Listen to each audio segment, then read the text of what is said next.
Assalamualaikum warahmatullahi wabarakatuh. Alhamdulillah nahmaduhu wa nusalli wa nusallimu ala rasulihil karim amma ba'd.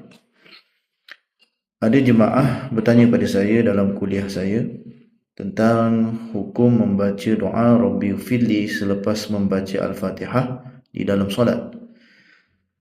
Jadi saya akan bahas hukumnya dalam video kali ini. Jadi hukumnya adalah boleh berdasarkan para fuqaha mazhab Syafi'i.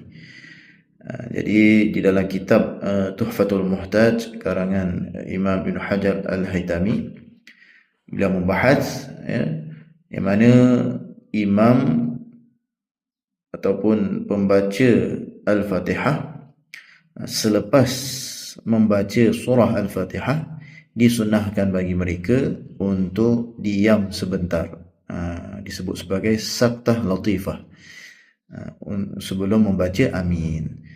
Ini kerana apa? Untuk membezakan antara Al-Fatihah dan amin, yang mana amin itu tidak termasuk dalam surah Al-Fatihah.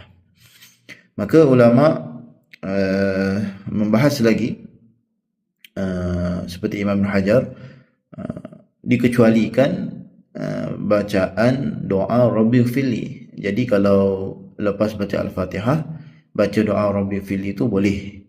Kalau bacaan lain tak boleh. Doa Rabbi Fili itu boleh.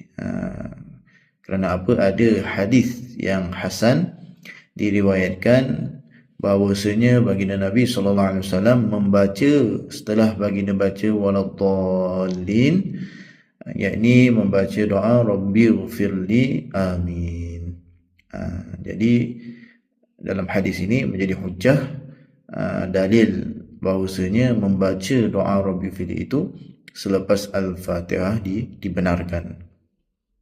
Ala kulli hal, ulama hadis berbeza pandangannya dalam hadis ini, yang mana hadis ini diriwayatkan dalam beberapa kitab hadis seperti kitab As-Sunanul Kubra karangan Imam Al-Baihaqi, kitab Mu'jamul Kabir karangan Imam Tabarani, dan juga kitab Musannaf karangan Imam Ibnu Abi Syaibah. Imam Al-Baihaqi dan Imam Al-Tabarani meriwayatkan hadis ini dengan jalur sanad yang sama, yakni bertemu kepada perawi yang bernama Ahmad bin Abdul Jabbar Al-Ataridi hingga bersambung pada Rasulullah SAW. Mengenai perawi yang bernama Ahmad bin Abdul Jabbar Al-Ataridi ini, ulama khilaf. Sebagian ulama seperti Imam Ad-Daruqutni dan imam-imam yang lain memberi penilaian yang baik. Imam Ad-Daruqutni berkata beliau ini orang yang thiqah, dan juga yang lain berkata ini adalah perawi yang baik. Manakala satu jemaah daripada ulama jarh wa ta'dil memberi hukum ini perawi yang dhaif. Ala kulli hal, disimpulkan menurut para ulama muhaddisin, hadis ini berstatus dhaif. Manakala menurut fuqaha seperti Imam Ibn Hajar Al-Haytami ia berstatus hasan. Ala kulli hal, itulah khilaf yang biasa berlaku antara fuqaha dan muhaddisin. Kadang-kadang antara mereka ini berbeza pendapat dalam memberi status dalam suatu hadis. Ala kulli hal, dapat disimpulkan dalam hukumnya membaca Rabbi Fili ini adalah dibenarkan. Tapi dibenarkan untuk siapa?